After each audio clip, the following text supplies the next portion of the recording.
It's the 7th of April, 1945, and Klaus Hahn from the infamous Sonderkommando Elbe is hunting for a B-17 to bring it down in the most brutal fashion by ramming the enemy. It's his very first mission, and he's already lost his squadron shortly after takeoff, and it's about to get even worse. He is met head-on by a flight of P-51 Mustangs. The aircraft tear past and turn back to hunt the lone 109. They sweep in from behind, unleashing a torrent of 50 cal bullets. Hahn turns to evade as the Mustangs swarm all over him. As the Bf-109s were meant to be lost in the operation, the aircraft given to the Sonderkommando Elbe are not in top condition, and they only have minimal ammunition. Hahn's plane is especially slow, and he has no idea why.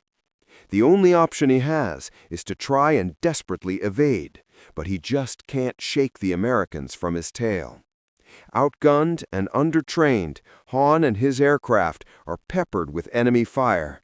The plane is torn apart piece by the enemy machine guns, while Hahn tries everything to shake the planes from his tail, but it's no use. The soldier explains that they've landed practically on the front lines, and the Americans are planning on moving out.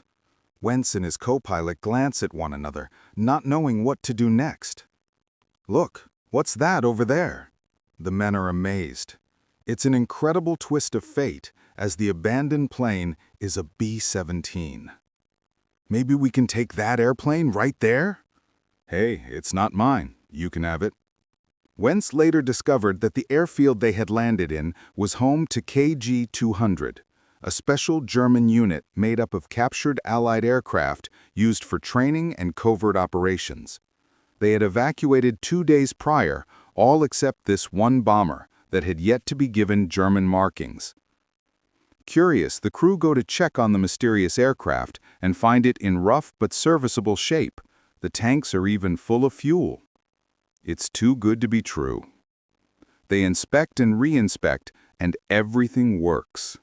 They start the engines, and with a last test of the control surfaces, Wentz feels confident they can get this thing home. "Ready to go?"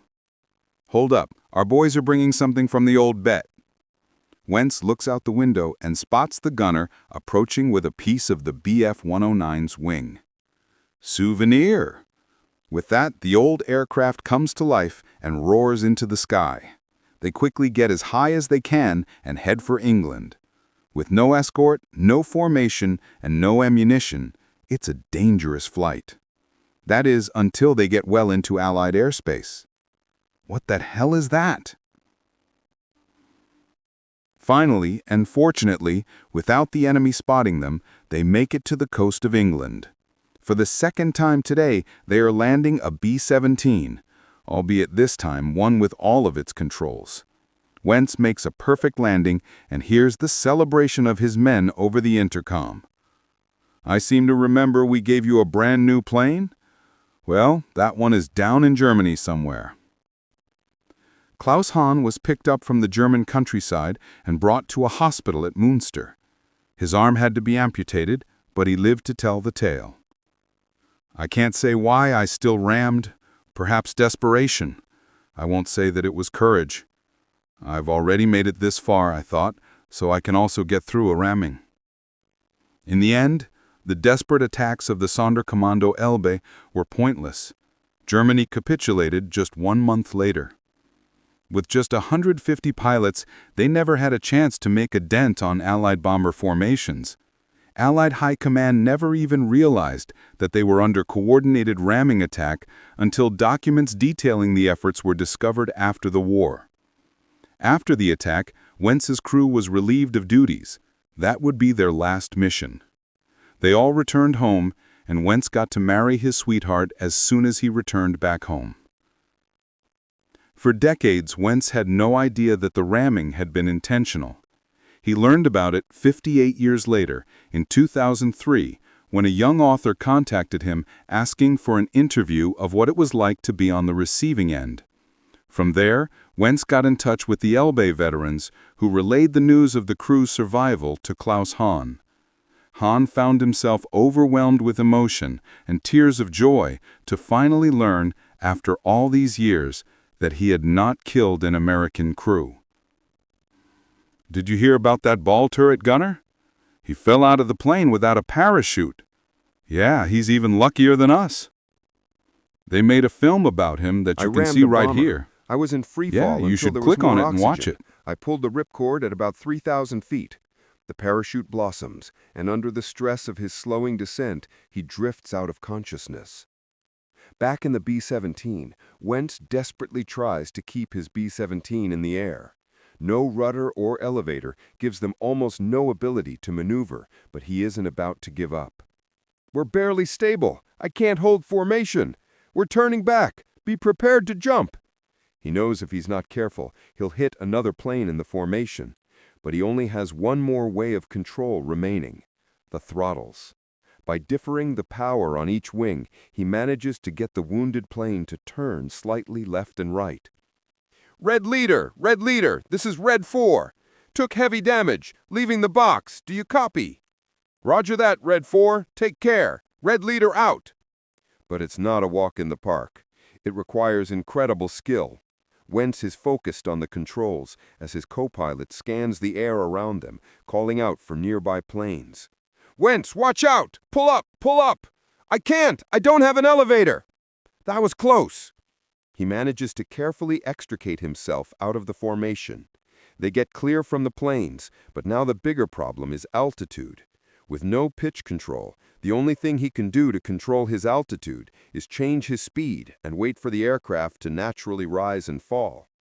In an incredible display of airmanship, Wentz and his co-pilot manage to make big, ugly turns and point the crippled B-17 back towards Allied lines, searching desperately for somewhere to land. "Do you see anything? Over there. It's an airfield. Is that ours?" "I have no idea. Do you think we can look for another one?" Wentz thinks. The aircraft shudders. "No, this one will have to do." The crew know they are still over Germany. A runway here could be in enemy hands, as the front lines are moving so quickly. And the runway they have chosen is much shorter than the base in the UK, but it will have to do. "Mixture control, auto rich, hydraulic pressure." They're dangerously low, no room to bail out if anything goes wrong. "Altitude 300, 250.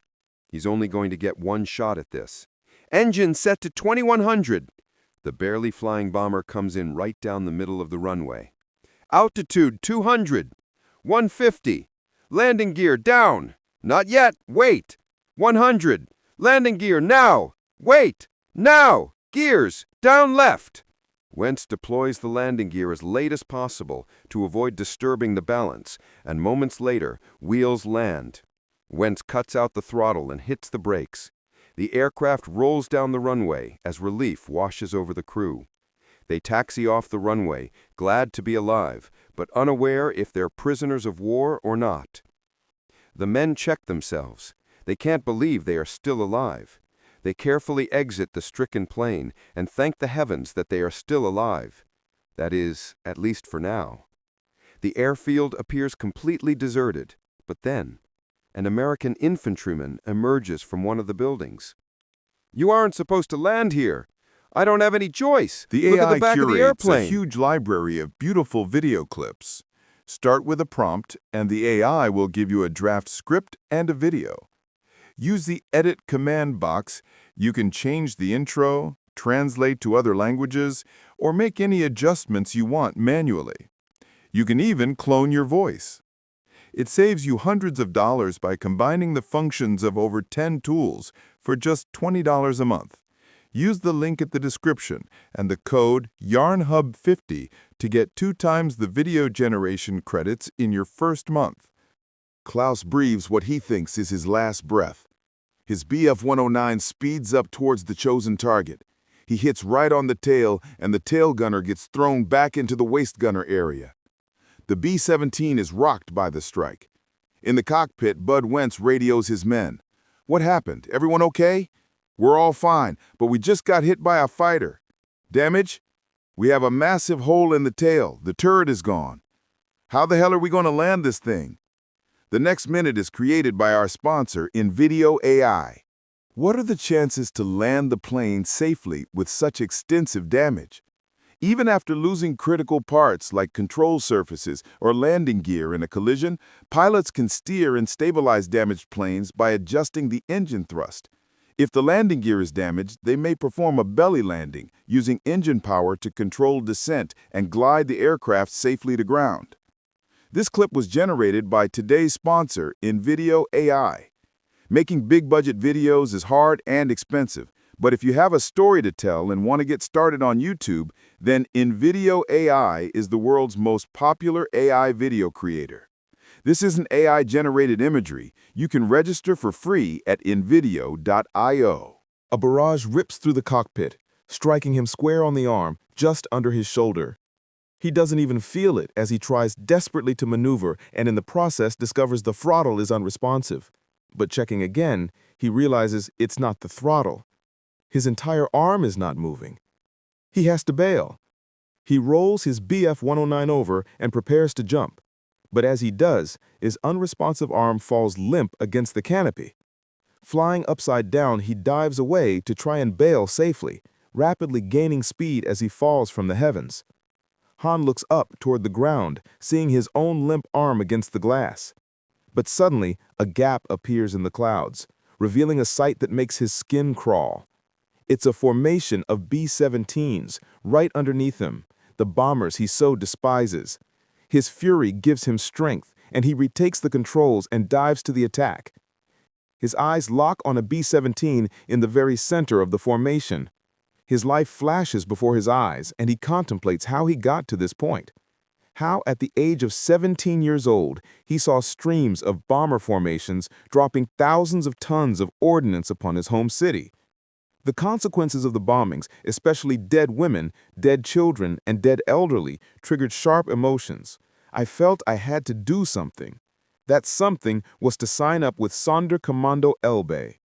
As he signed up, he was told, the unit was made to bring down the Allied four-engine bombers with the Bf-109 by ramming, without firing a single bullet, and to inflict such heavy casualties that the Allies would be forced to pause bomber attacks, giving the German industry time to build a force of the superior Me-262 jet fighters. Han was told that he was not expected to sacrifice his life, but to attack with an escape plan.